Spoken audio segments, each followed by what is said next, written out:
კიდევ ერთხელ მოგესალმებით, უყურებთ ქრონიკას 9-ზე. სურსათის მედიკამენტებსა და საწვავის ფასების დასარეგულირებლად მიმდინარე სამუშაო პროცესზე ისაუბრა მთავრობის მეთაურმა იმედის კვირასთან ექსკლუზიურ ინტერვიუში. ირაკლი კობახიძის განცხადებით, შედეგის მიღწევა შესაძლებელია, ფასები ყველა მიმართულებით დასაწევია, შესაბამისად მუშაობა გაგრძელდება. ასევე მთავრობის მეთაურის თქმით, ამ პროცესში განუხრელად იქნება დაცული პრინციპი, რაც ბიზნესის თავისუფლებას ეხება. სამ ძირითად მიმართულებას ვეხებით ფასების კუთხით, ეს არის სურსათი, ეს არის მედიკამენტები და ეს არის საწვავი. ვითარება ამ სექტორებში არის განსხვავებული, მაგალითად საწვავის ფასები საქართველოში არის ბევრად უფრო დაბალი ვიდრე ევროკავშირის ქვეყნებში, ყველაზე დაბალია, რომ შევადაროთ ჩვენ ევროკავშირის ქვეყნებს, დიდ ბრიტანეთს, თურქეთს, სხვა შესაბამის სახელმწიფოებს. თუმცა აქაც კი მიგვაჩნია, რომ გარკვეული რესურსი ფასების შემცირების შეიძლება არსებობდეს და ამაზე გრძელდება ბუნებრივი ამუშავება. მედიკამენტები არის უფრო შუალედური მოცემულობა, აქ როგორც ისიც დაახლოებით 3 წლის წინ შემოღებული იქნა რეფერენტული ფასები, რამაც შესაბამის მედიკამენტებზე ფასები რეალურად დააგდო. აქ გვაქვს შესაბამისად შუალედური ვითარება და ყველაზე მტკივნეული საზოგადოებისთვის არის ალბათ სურსათზე ფასები, სადაც არის ძალიან დიდი სხვაობა ევროპულ და ქართულ მოცემულობას შორის. ხო არის პროდუქტები, სადაც 50%-ით მეტი ღირს სურსათი კომერციული პროდუქტი საქართველოში ორმაგია ფასები, ზოგჯერ სამაგიც კი არის ფასები. ჩვენ გვაქვს რწმენა იმისა, რომ შედეგის მიღწევა არის შესაძლებელი. ყველამ ერთად უნდა ვიმოქმედოთ სოციალური პასუხისმგებლობით, ეს არის ჩვენი მოწოდება ბიზნესის მიმართ. რა თქმა უნდა, არავითარი ჩარევა, მეტ-უმეტეს უხეში ჩარევა ბიზნესის თავისუფლებაში, სწორედ ბიზნესის თავისუფლების პირობებში ჩვენ ყველამ ერთად ხელისუფლებამდე ბიზნესმა ერთად უნდა ვიპოვოთ გამოსავალი და უნდა შევეცადოთ ფასების შემცირება.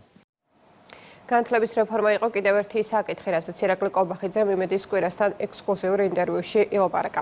პრემიერ-მინისტრის თქმით, ამ ცვლილებებს სასიცოცხლო მნიშვნელობა აქვს ქვეყნის სწორი განვითარებისთვის. მთავრობის მეთაურმა ყურადღება ორი უნივერსიტეტის გაერთიანების საკითხსაც გაამახვილა.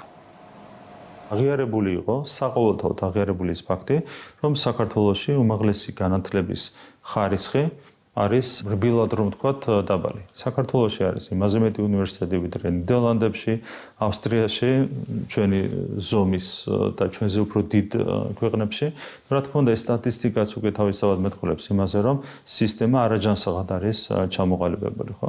და ჩვენ გვჭირდება ცვლილებების განხორციელება, იგივე რო ვაგოთ თბილისი და თესეუს და ტექნიკური უნივერსიტეტის თემა. ამას ემატება კიდევ მესამე უნივერსიტეტი, ტექნიკური უნივერსიტეტი ჩამოყალიბდა დაახლოებით ისეთი უნივერსიტეტად, როგორც არის თესეუ და როგორც არის ილიას უნივერსიტეტი და ერთ ქალაქში გვაქვს ჩვენ 3 მულტიფუნქციური უნივერსიტეტი. საქართველოში სადაც არის სერიოზული პრობლემები, სერიოზული დეფიციტი, მათ შორის ადამიანური რესურსების თვალსაზრისით, როგორ შეიძლება ერთ ქალაქში კონდეს 3 მაგალითად იურიდიული ფაკულტეტის შენარჩუნების ფუფუნება. ხო, ეს თავისთავად მეტყველებს იმაზე, რომ ის რესურსიც კი, წირი რესურსიც კი, რაც გვაქვს, სრულიად ირაციონალურად გამოიყენება. დღეს ქართველი სტუდენტი ვერ იღებს სათანადო ხარისხის განათლებას უნივერსიტეტში და ჩვენ ვფიქრობთ, რომ აქ არის გარდამტეხი ცვლილებები საჭირო, არა კოსმეტიკური ცვლილებები, არამედ რეალური ცვლილებები.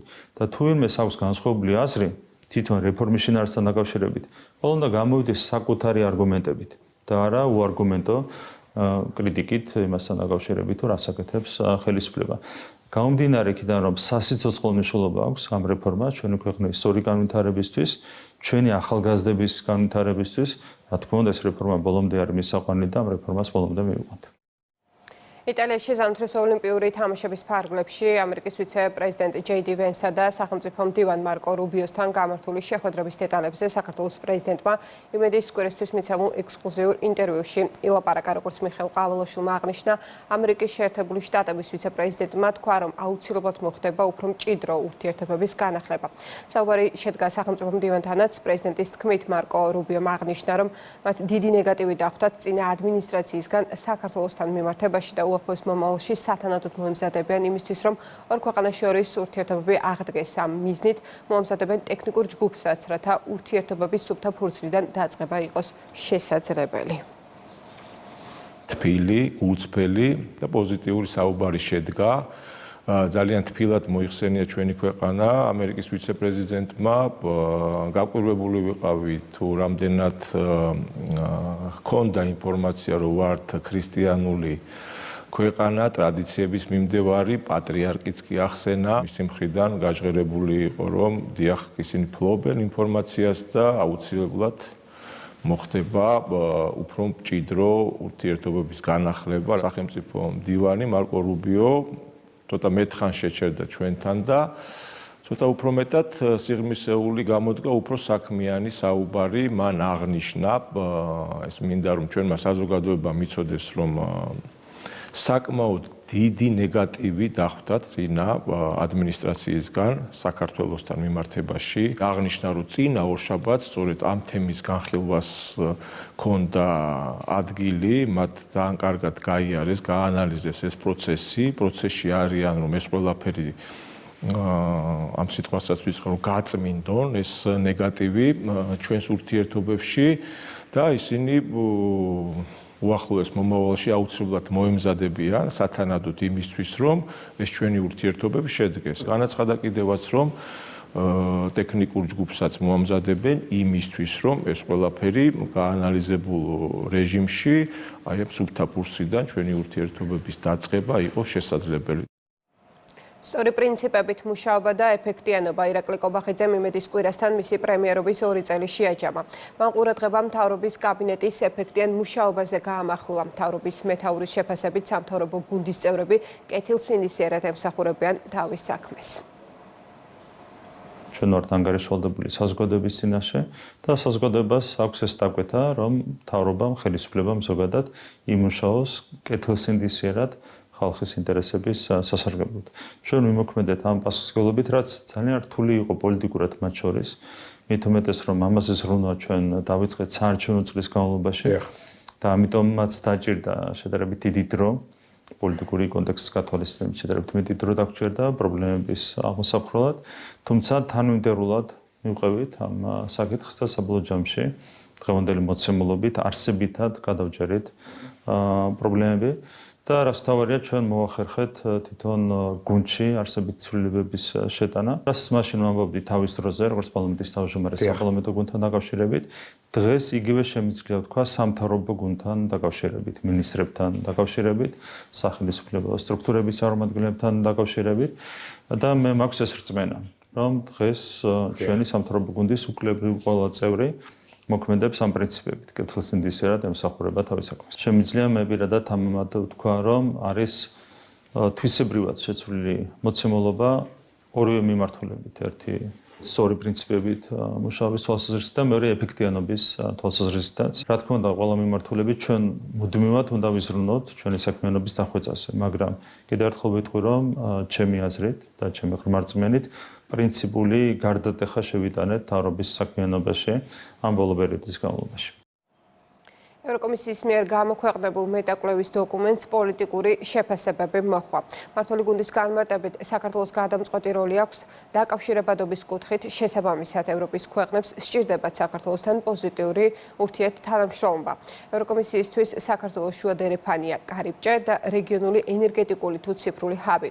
მეტაკვლევის დოკუმენტი რამდენიმე პუნქტისგან შედგება. ხაზგასმულია, რომ საქართველოს ევროკავშირისთვის ცენტრალურ აზიასთან დაკავშირებადობის გზა, როგორც დოკუმენტში აღნიშნული ქვეყნის ევროპულ სტანდარტებთან თავსებადობა ევროპის ეკონომიკურ უსაფრთხოებაზე პირდაპირ აისახება.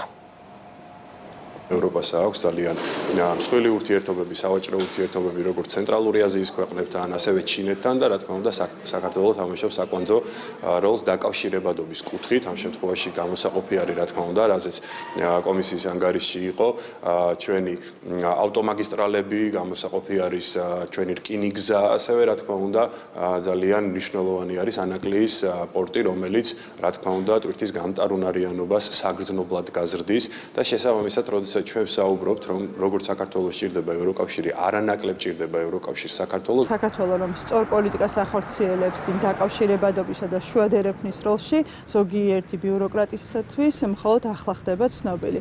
მიუხედავად ამისა, ხელისუფლება აგრძელებს საქართველოს როგორც შუა დერეფნის როლის განვითარებას და ყველა იმ სტრატეგიული მნიშვნელობის პროექტის მაქსიმალურად ეფექტიანად აღსრულებას, რომელზეც საუბარი არის ამ ანგარიში.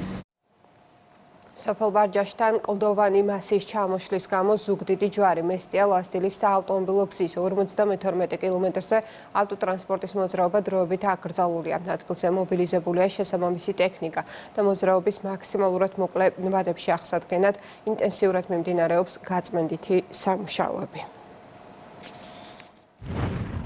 ზუგდიდი ჯვარი მესტია ლასტილის ცენტრალურ საავტომობილო გზაზე ბაჯაშის მონაკვეთთან ჩამოიშალა კლდის მასა, რამაც საავტომობილო გადაადგილების სრული ჩაკეტვა გამოიწვია.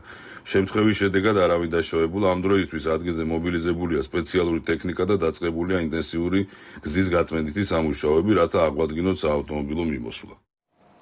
37 წლის ასაკში საქართველოს ეროვნული ნაკრების ყოფილი წევრი ბექა გოცირიძე გარდაიცვალა. ის 2005 წლიდან 2009 წლამდე საქართველოს ეროვნული ნაკრების სხვადასხვა ასაკობრივ გუნდში თავდამსხმელის პოზიციაზე თამაშობდა. გოცირიძე სხვადასხვა დროს ამერის, ზესტაფონის, დნიპროს, კრივბასისა და მარტვილის მერანის ღირსებას იცავდა.